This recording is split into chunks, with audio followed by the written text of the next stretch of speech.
Rendez-vous de ce 20h, voici les titres. Ouverture ce samedi du 16e sommet de la francophonie à Antananarive.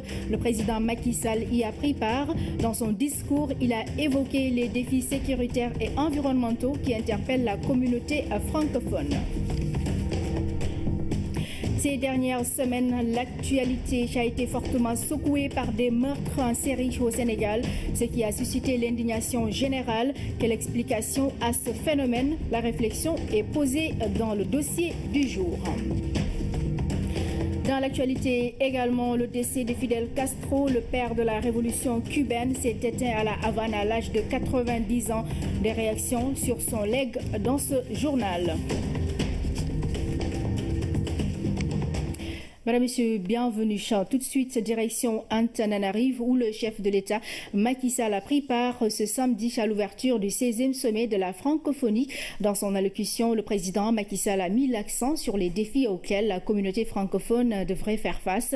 Il s'agit notamment de la question sécuritaire, la promotion de la démocratie et des droits humains, ou encore la protection de l'environnement. Envoyé spécial Oumar Nying.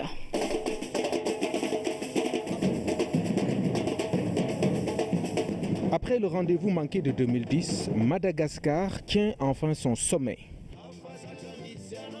Dans cette mobilisation de la communauté francophone, le Sénégal vient avec le témoin. Il y a 2 ans, se tenait à Dakar le 15e sommet de la francophonie sous le thème « Femmes et jeunes en francophonie, vecteurs de paix, acteurs de développement ». La Grande Île nous reçoit aujourd'hui et nous propose de disserter sur la croissance partagée et le développement responsable comme condition de la stabilité du monde et de l'espace francophone. La déclaration d'Antananarive, en installant le concept de croissance partagée, promeut un nouveau mode de développement et un nouvel équilibre des relations économiques. Seulement dans l'espace francophone, il y a d'autres défis. Notre organisation, nous devons lui donner, et Macky Sall y est revenu, une dimension économique, technologique. C'est vrai, le chef de l'État, président en exercice du sommet, a mis le doigt sur des défis au premier rang desquels le développement. Au sommet de Dakar, nous avons adopté une stratégie économique de la francophonie, visant à faire de l'espace francophone un cadre plus dynamique d'échange, d'investissement et de coopération et de solidarité. La paix et la sécurité constituent un autre enjeu tout aussi sérieux qui doit mobiliser le groupe des pays francophones. Le groupe francophone devrait donc mieux se faire entendre sur les discussions relatives au mandat, aux conditions de déploiement et à l'équipement des missions de paix. C'est dans cet esprit que le Sénégal a organisé le 7 novembre dernier, au titre de sa présidence du Conseil de sécurité, un débat sur la thématique des opérations de paix face aux menaces asymétriques, auxquelles 58 participants ont pris part, dont notre secrétaire général. Le 3e forum de Dakar sur la paix et la sécurité en Afrique, les 5 et 6 décembre prochains, abordera aussi cette problématique d'actualité. Mais il y a aussi une autre priorité qui touche la francophonie. Elle a trait à la promotion de la démocratie et des droits humains. Avec en toile de fond la Cour pénale internationale. Là-dessus, le président Macky Sall rappelle une position de principe. Notre organisation restera attachée à la préservation de la Cour pénale internationale. En même temps, il est important de rappeler que la justice pénale internationale ne peut véritablement remplir sa vocation universelle, être crédible et emporter l'adhésion de tous que si elle observe dans sa pratique les principes d'objectivité, de non-sélectivité et d'impartialité. Le chef de l'État n'oublie pas la sauvegarde de l'environnement. Les avancées notées au COP 21 et 22 ont été saluées. En définitive, son discours résume l'ensemble des préoccupations de l'espace francophone. Au moment de passer le relais, il reçoit une marque de satisfaction à la dimension du travail qu'il a abattu à la présidence du sommet. Je voudrais saluer son Excellence, M. Macky Sall, président de la République du Sénégal et président du 15e sommet de la francophonie, qui, 2 ans durant, a œuvré avec abnégation et efficacité pour faire avancer les différents programmes autour desquels nous sommes mobilisés.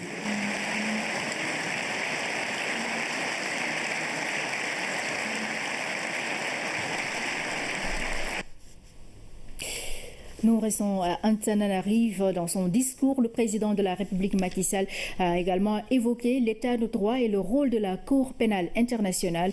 Nous l'écoutons au micro de nos envoyés spéciaux. Nous sommes pour la justice internationale, la justice pénale internationale. Vous savez, le Sénégal est le premier État au monde qui a ratifié le traité de Rome sur la Cour pénale internationale. Mais la Cour doit faire des efforts elle-même. C'est-à-dire que nous la défendrons, nous la protégerons, mais il faut qu'elle se batte contre la perception qu'elle a une sélectivité dans les dossiers. Je ne dis pas que c'est le cas, qu'elle ne juge que des Africains. C'est ça la question. Alors si une Cour pénale internationale ne juge que des dossiers africains, elle n'est plus internationale. Elle doit être une Cour pénale africaine. Alors ça, évidemment, si ça doit s'imposer comme perception, évidemment, elle va perdre le caractère universel. Mais nous devons travailler aussi entre Africains pour préserver la CPI et rassurer certains pays qui pensent peut-être qu'il y a des efforts à faire. Donc il faut maintenir le dialogue entre la CPI et les pays africains. Et au sein de l'Union africaine, moi je plaide pour que nous travaillions ensemble à dissiper les appréhensions et que tous les pays déjà membres puissent rester au sein de la Jusqu'ici, c'est le chef de l'État Macky Sall qui présidait le sommet après la 15e édition qui a eu lieu à Dakar il y a 2 ans. Le président de la République a passé donc le témoin à son homologue malgache qui va assurer chez la présidence jusqu'au prochain sommet de la francophonie. Lors de la cérémonie, le président malgache a rendu hommage au président Macky Sall dont le leadership a pesé sur la marche de la communauté francophone. Nous retrouvons notre envoyé spécial à Antananarive, Omar Nyinga. Dans la salle des plénières, un leadership s'exprime avec un président Macky Sall qui consulte, écoute et discute avant le moment tant attendu.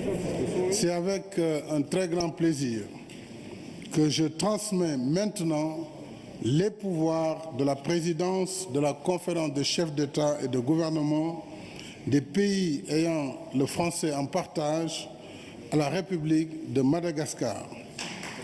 Monsieur le Président de la République, vous avez à la fois la présidence et la parole. Le président malgache prend donc officiellement le relais avec une motion de félicitations et un hommage appuyé à l'endroit de son prédécesseur, le président Macky Sall. Avec votre dynamisme et votre leadership, Monsieur le Président, vous avez su amener la présidence du sommet de la francophonie avec optimisme et la fierté d'être un francophone.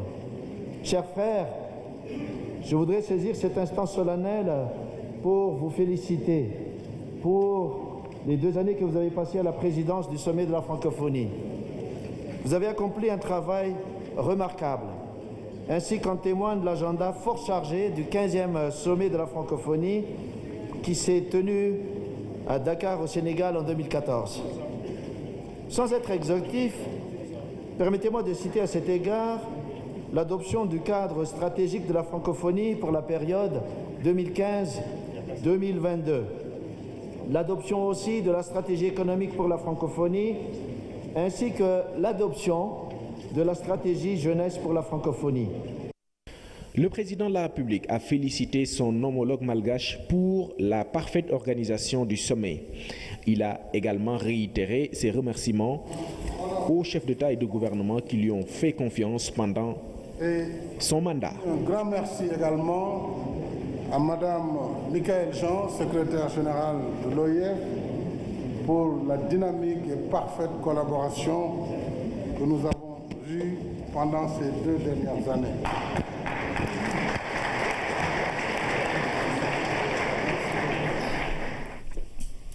En marge de ce sommet, le président de la République Macky Sall a réagi suite au décès de Fidel Castro. Il a salué son action et présenté par la même occasion ses condoléances au peuple cubain. Le président Macky Sall au micro de nos envoyés spéciaux. Je voudrais exprimer ma solidarité au peuple cubain. Fidel Castro a été un des leaders du monde de ce XXe siècle déjà et du début du XXIe siècle. Personnellement, je ne l'ai pas connu, mais je pense qu'il a incarné une politique de rupture par rapport à l'ordre ancien. Et de ce point de vue, je respecte son action en tant que commandante de la révolution cubaine. Maintenant, je présente mes condoléances au président Raúl Castro, au peuple cubain également, à l'occasion de cette disparition. Le président Fidel Castro est donc décédé ce samedi. 9 jours de deuil national ont été décrétés à Cuba. Retour sur son parcours avec Seydina Alunfal. Commandant en chef de la révolution cubaine, Fidel Castro est décédé vendredi soir.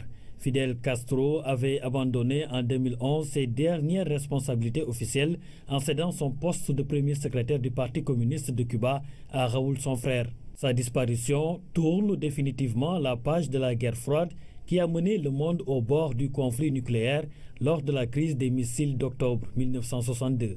Fidel Castro a tenu son île d'une main de fer depuis la révolution de 1959 et défié les États-Unis pendant plus d'un demi-siècle. C'est une figure emblématique, mais je dirais même une icône mondiale. Parce que Fidel a eu faire du plan politique une chose extraordinaire. Avec la révolution cubaine, il a tenu bon jusqu'à sa mort. Tout le monde sait que Cuba était sous embargo pendant 53 ans, mais malgré tout, Cuba a supporté et tout. Avant sa mort, ils se sont réconciliés avec les États-Unis, avec la France et avec tout l'Occident. Donc c'est devant Fidel. Professeur Anna Gueye a visité plusieurs fois l'île dans les années 70. Sa thèse, elle l'a soutenue sur Cuba. Étudiante, elle a rencontré Fidel Castro. Il passait dans la rue, je l'ai ailé, j'étais avec une amie. Je fais un coucou au passage à Ousseynou. J'étais avec une amie et on l'a appelé, on l'a ailé, il s'est arrêté.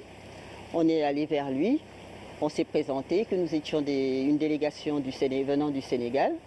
Il nous a fait la bise, il nous a souhaité la bienvenue et il est reparti. Donc il y avait ce qui m'a beaucoup plu chez lui, c'est cette simplicité et cette facilité de contact. Il a eu des objectifs bien déterminés, bien fixes, bien clairs, parmi lesquels il y avait la question économique qui était fondamentale, évidemment, mais il y avait aussi la question de l'éducation. Et donc la question de l'éducation a été quelque chose de fondamental dans la vision de Fidel Castro, ce qui a donné le résultat suivant à Cuba, c'est que le taux d'analphabétisme est parmi les plus bas au monde. Donc un jeune Cubain, un enfant cubain est déjà lettré. Il avait cédé le pouvoir à son frère Raúl à partir de 2006 après une hémorragie intestinale. 9 jours de deuil national ont été décrétés à Cuba. Les funérailles du père de la Révolution auront lieu le 4 décembre à Santiago de Cuba. Nous repartons à Antananarive en marge du sommet de la francophonie. Le chef de l'État, Macky Sall, a reçu le président de la Confédération suisse. L'entretien a porté sur le partenariat entre les deux pays, notamment dans les domaines de l'apprentissage et de la formation professionnelle. Le président de la Confédération suisse est au micro de notre envoyé spécial Oumar Nying. Ce partenariat est un partenariat très constructif et on a abordé plusieurs aspects. Par exemple, la formation professionnelle, on a abordé de nouveau, c'était pas la première fois, comment la Suisse crée des places d'apprentissage pour les jeunes. Et le Sénégal a de pareils défis.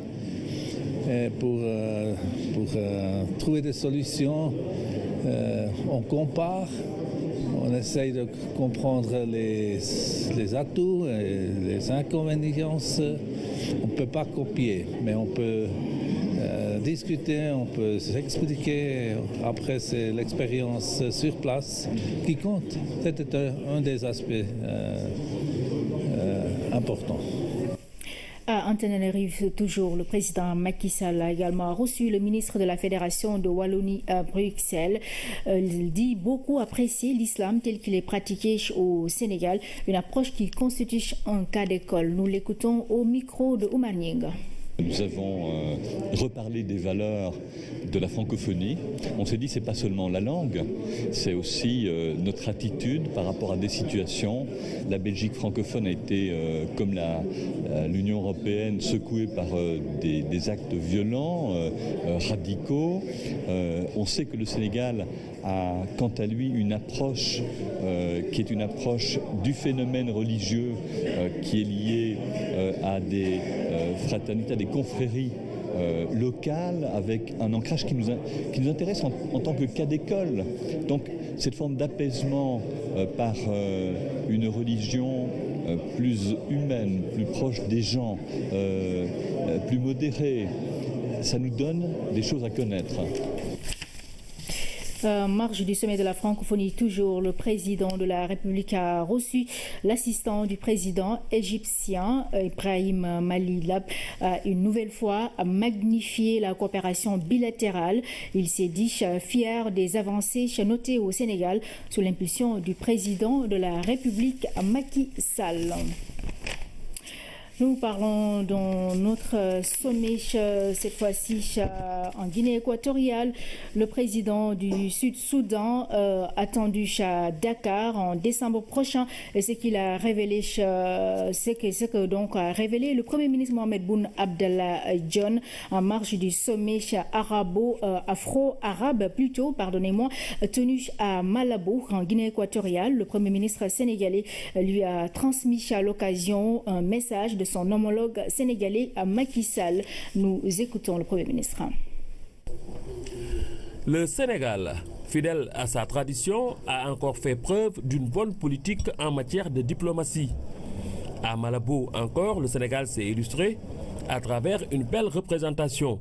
Une délégation riche de diplomates expérimentés, dirigée par le Premier ministre, a pris part aux travaux. Dans cette délégation figurait également le ministre d'État Mbaye Ndiaye. 3 jours de rencontres marqués par une réunion des ministres et experts sanctionnés par un sommet qui a réuni plus d'une 60aine de pays africains et arabes. Mohamed Boun Abdallah Dionne a, au nom du Sénégal et du président de la République, exprimé la volonté du Sénégal de toujours œuvrer pour un monde de paix, un monde sécurisé, un monde solidaire, notamment dans les relations entre l'Afrique et le monde arabe. L'Afrique et le monde arabe sont confrontés depuis un moment à des crises en matière de sécurité liées au terrorisme et à l'extrémisme violent. Les chefs d'État qui se sont réunis aujourd'hui ont identifié ces difficultés pour bâtir sur le long terme le développement sans sécurité, ce qui est impossible.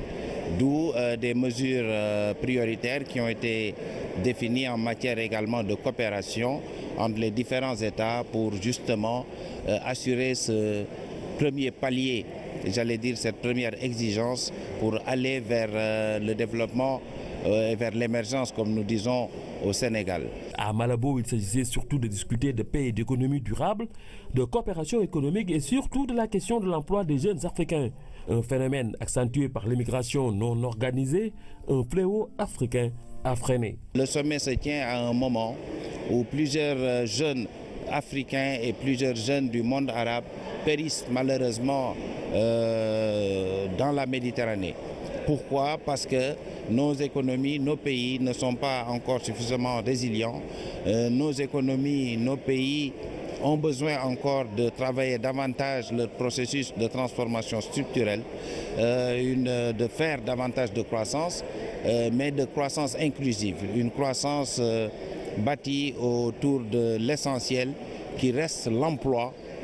L'emploi parce que pour aller vers le développement, il nous faut également créer de l'emploi. Une économie qui ne crée pas assez d'emplois est une économie qui ne peut pas se développer parce que le développement doit être avant tout centré autour de l'homme.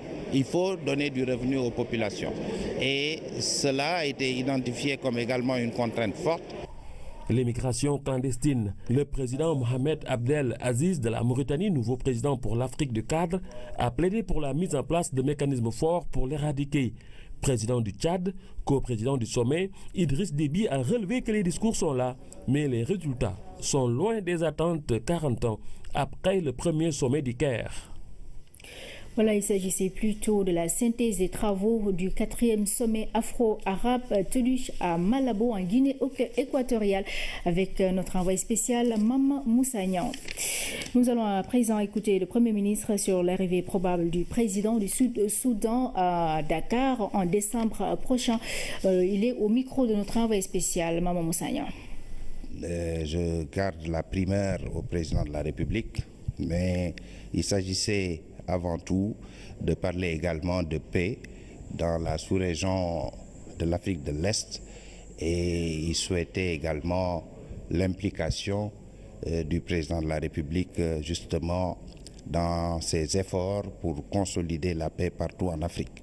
J'ai saisi également l'opportunité pour lui réitérer l'invitation que le président de la République, son Excellence M. Macky Sall, lui avait déjà transmise concernant la tenue prochaine du sommet à Dakar du Forum en début décembre sur la sécurité. Invitation qu'il a acceptée et très prochainement nous pensons avoir l'honneur et le plaisir de le recevoir à Dakar. Tout autre chose à présent, le projet d'appui à la sécurité alimentaire a visité ses réalisations dans la région de Kaffrine. Plusieurs bas-fonds destinés à servir de réceptacle d'eau pluviale ont été construits dans la région. L'objectif est de permettre à la zone de pratiquer la riziculture et le maraîchage durant toute l'année. Le point est avec Damsila. Dans sa volonté de transformer le bassin arachidier en véritable bassin agricole, le PASA Lumacaf a réalisé de nombreux ouvrages dans la région de Kaffrine. À Louba, Passing-Dialak, comme dans d'autres localités de la région, des barrages sont construits pour développer la riziculture irriguée par la maîtrise des eaux de surface. L'objectif fixé par le PRACAS à la région de Kaffrine est de 5 000 hectares. Donc vous voyez que nous sommes presque à 95% des objectifs d'enblavure, avec des rendements qui tourneront cette année autour de 2,5 tonnes ou 2,9 tonnes, avec des pics de 3 tonnes à certains endroits dans la zone de Dessalé-Escale, aussi sur la commune de Yamagadio. Donc une fois que tout cela est mis en place, nous avons déjà atteint les objectifs en termes d'emblavure, les objectifs en termes de production. L'autre aspect aussi le plus important, c'est atteindre les objectifs en termes de diminution des pertes post-récolte. À cet effet aussi, nous avons mis en place plusieurs types de matériel. Des maçonneuses, des batteuses ont été mis en place. Avec les bas-fonds destinés à servir de réceptacle d'eau pluviale, il est maintenant possible de pratiquer toutes sortes de cultures dans la région de Kaffrine. Aujourd'hui, grâce aux réalisations de PASA Lumacaf, le riz local dénommé riz Ndoukoumane est commercialisé et son autosuffisance bientôt atteinte. Le label riz Ndoukoumane que le PASA est en train de propulser dans la région de Kaffrine, et dit que c'est le label riz Ndoukoumane, ce n'est pas uniquement un jeu de mots, mais c'est une réalité dans la région de Kaffrine. Avec l'avènement du PASA, ça fait déjà 2 années. Et je pense que cette année, nous sommes un peu plus de 1500 hectares et puis avec plus de 3000 tonnes de paddy qui seront produits. Dans certains sites, les gens ont consommé les paddy plus de 5 mois. Cette année, nous allons aller plus de 7 mois et je pense que l'année prochaine, nous allons atteindre presque 10 mois.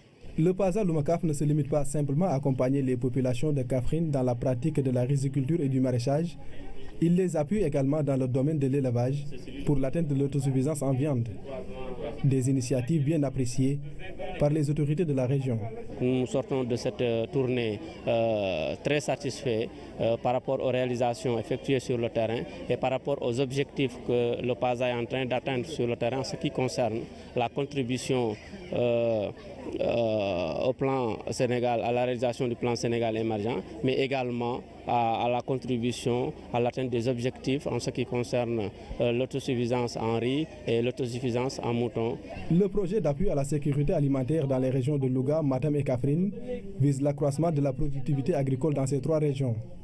Environ 400 000 habitants de ces 3 localités vont bénéficier des retombées de ce projet à travers l'aménagement des bas-fonds, la mise en place de fermes et les activités d'élevage. Place à notre dossier du jour. Vous le savez, ces derniers temps, l'actualité a été fortement marquée par des meurtres en série, ce qui a suscité l'indignation générale. Qu'est-ce qui explique une telle situation? Élément de réponse dans ce dossier signé Ibrahim Ndong. Le triptyque de la terreur. Vol à l'arraché, agression, meurtre. Des mots qui défraient la chronique et lisibles à la une de tous les journaux, ou presque. En l'espace de 2 mois, plus de 12 cas de meurtre ont été enregistrés. Une fréquence qui a fini d'installer la peur et l'émoi. L'assassinat de Fatoumata Matar Ndiaye semble être la goutte d'eau qui a fait déborder le vase. Il est vrai que l'insécurité a toujours existé à l'état latent, mais pas dans les proportions que nous vivons aujourd'hui. Parce qu'auparavant, tout le monde était exposé au phénomène suivant, vous, moi, d'être agressé à un coin de rue par un malfaiteur. Mais ils se contentaient de chipper notre portefeuille et de nous laisser la vie sauve. Maintenant, c'est rarement le cas. En plus de leur forfait, des voleurs ou agresseurs n'hésitent pas à tuer leurs victimes. C'est simplement parce que pendant des décennies avant les indépendances, il y avait des règles sociales, il y avait une éducation, etc., qui cadraient avec l'époque, l'environnement, la société. Depuis les indépendances, malheureusement, tout cela s'est déstructuré. Aujourd'hui, on assiste à une urbanisation galopante, doublée d'un manque de repères, le tout couronné par une perte de valeur. Il y avait une sorte d'égalitarisme au niveau, ma foi, des localités de l'époque, les villages, etc., dans les familles, etc., etc. Bon, donc, cet esprit a complètement disparu. L'individu maintenant est là. Et sa grande préoccupation, c'est comment s'enrichir vite, comment jouir de tous les biens que lui procure le monde moderne. Tout le monde veut rapidement arriver à satisfaire ses besoins et ses envies, surtout les envies. Pourtant, le regard dans le rétroviseur nous permet d'avoir une idée sur les prémices de cette situation. Nous sommes le mois de mai de cette année, à la cité Faya, Golfe Sud. Ce jeune était victime d'une agression.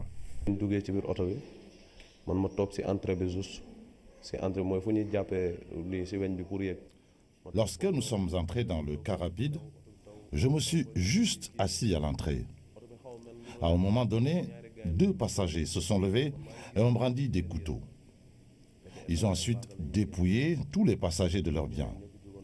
Lorsque j'ai su qu'ils allaient nous poignarder, j'ai attaqué celui qui était devant la porte. C'est ainsi que nous sommes tombés et j'ai eu la jambe cassée. Parmi les motifs d'explication servis ça et là, la pauvreté. La pauvreté est un facteur criminogène. Que vous allez aux États-Unis, que vous allez en Afrique du Sud, c'est les quartiers populaires, les quartiers supposés être pauvres, qui cristallisent le plus de criminalité. Et ça, c'est évident, parce que si vous êtes dans une situation de manque total, de désœuvrement, si vous êtes privé du minimum social et également des chances de réussite. Le chauffeur de taxi qui a été abattu à bout portant a complètement démenti les droits de l'hommiste qui ont l'habitude de tenter de faire croire aux gens « Oui, l'insécurité c'est lié à la pauvreté, au chômage ». Mais celui qui l'a abattu, il était à bord d'une Mercedes dernier cri. Il est dans l'import-export. Il a beaucoup de magasins. C'est un millionnaire, c'est pas un pauvre. Et il a tué. Mais pour la plupart des citoyens, la seule solution pour faire face à ce phénomène est tout simplement le rétablissement de la peine de mort.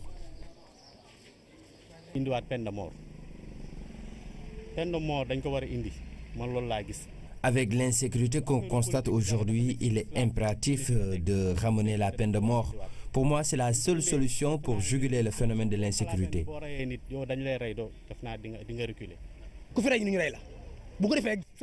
La seule chose qui importe pour moi, et de rétablir la peine de mort.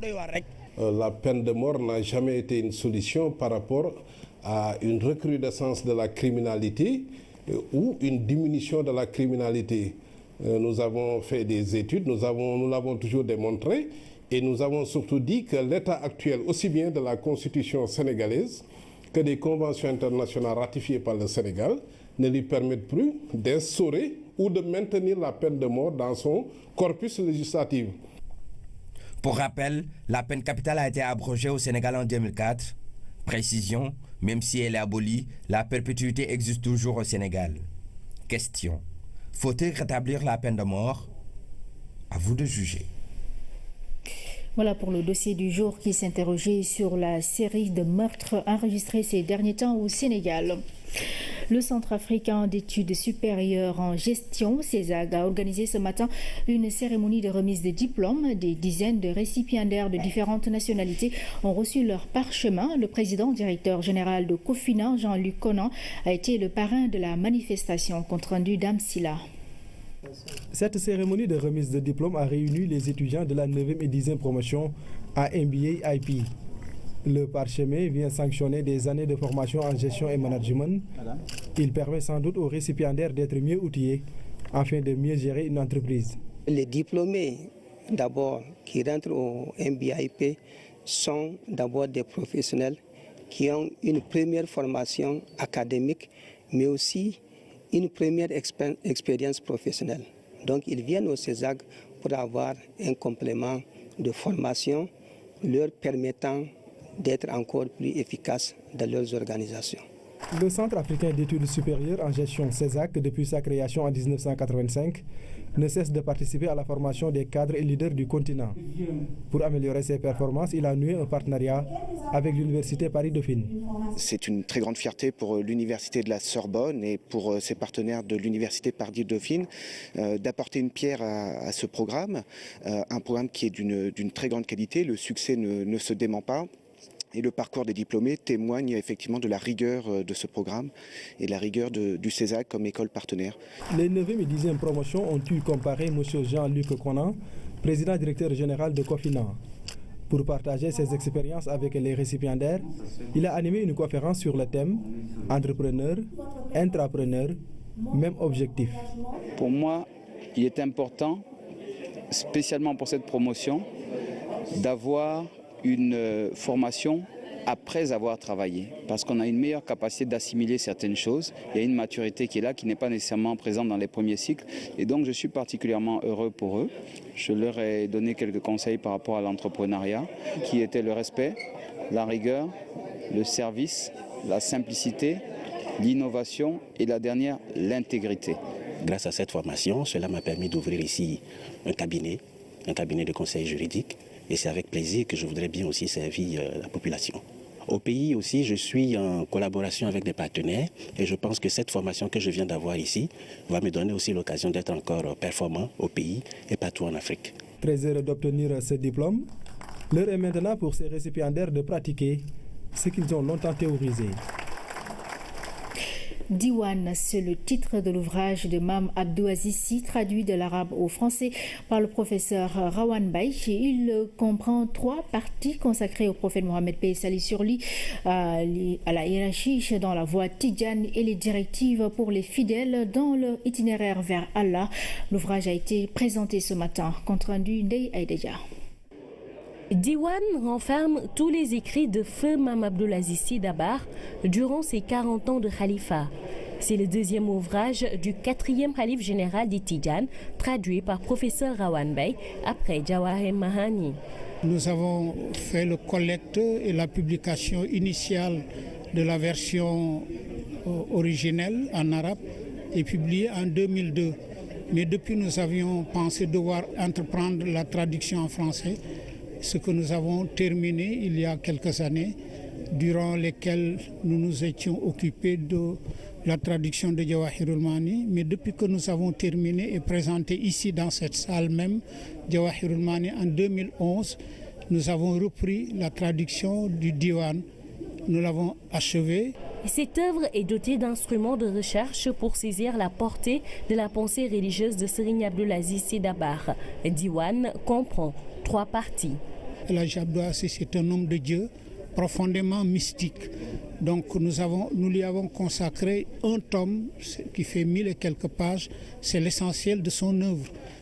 Comme il était profondément tidjane, une autorité tidjane qui accepte la hiérarchie, il a consacré beaucoup d'ouvrages, beaucoup de poèmes à la Tidjaniya, depuis Cheikh Ahmed Tidjane, en passant par El Hadji Omar Foutiyou, les autorités tidjanes qui sont venues jusqu'à El Hadji Malick Sy, jusqu'à Serigne Babacar Sy. À chacun, il a consacré quelque chose. Et le dernier tome, c'est ce que nous avons intitulé Relations et exhortations. Comme il était gardien, il était berger, il se considérait comme étant un berger devant ses troupeaux. Il les surveillait de très près pour éviter qu'ils ne s'égarent ou qu'ils ne s'éloignent de l'objectif. C'est ainsi qu'il a mis sur pied un certain nombre de directives pour permettre d'éduquer, d'orienter, d'enseigner les fidèles, qu'ils soient des fidèles musulmans ou non musulmans. L'ouvrage de 2862 pages comprend une partie arabe et une partie française. Diwan est traduit par professeur Rawan Bey, dont la rigueur scientifique est reconnue partout à travers le monde. Et puis la 8e édition du Gorée Diaspora Festival a démarré hier vendredi. L'édition est placée sous le thème Mémoire et résilience. L'Afrique du Sud et la Côte d'Ivoire sont les pays invités d'honneur. La cérémonie d'ouverture officielle a réuni plusieurs délégations d'Afrique et de la diaspora. Les temps forts avec Maïmounassi. Le maire de Gorée, Augustin Senghor, à l'accueil des délégations palestiniennes, sud-africaines et capverdiennes. À leur côté, le ministre sénégalais du Travail, Mansour Sy, venu représenter son collègue de la culture absent du Sénégal pour les besoins du sommet de la francophonie. Un tour au vernissage sur Victor Schœlcher, accueil populaire assuré en premier rang par les femmes et dévoilement des plaques, symboles qui rappellent les parcours en or d'illustres personnalités qui ont marqué la mémoire collective. Le Gorée Diaspora Festival aussi, c'est cela, faire découvrir notre culture, mais proposer la découverte d'autres cultures. Et aujourd'hui, l'Afrique du Sud, avec qui nous partageons beaucoup de choses, et la Côte d'Ivoire aussi, avec qui nous partageons beaucoup de choses, ont accepté d'être les pays d'honneur et sont bien représentés ici.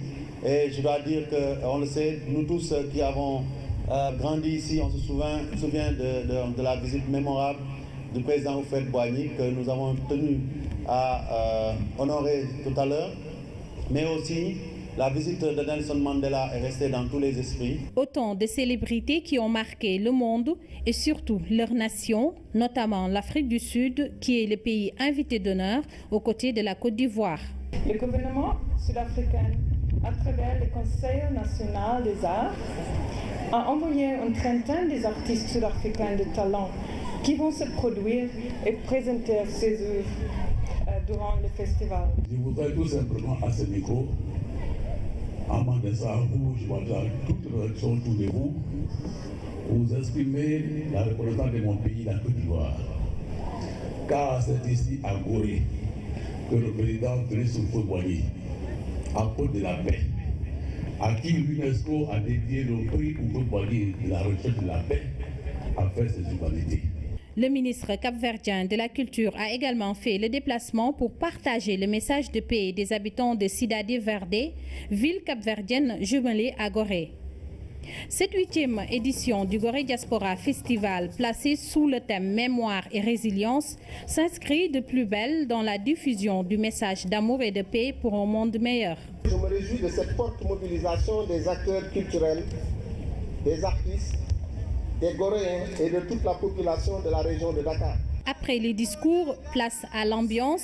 D'abord l'Afrique du Sud, ensuite les troupes locales, une manière de souhaiter la bienvenue aux invités. Voilà, ainsi se referme cette édition. Mesdames, Messieurs, merci à vous de l'avoir suivi.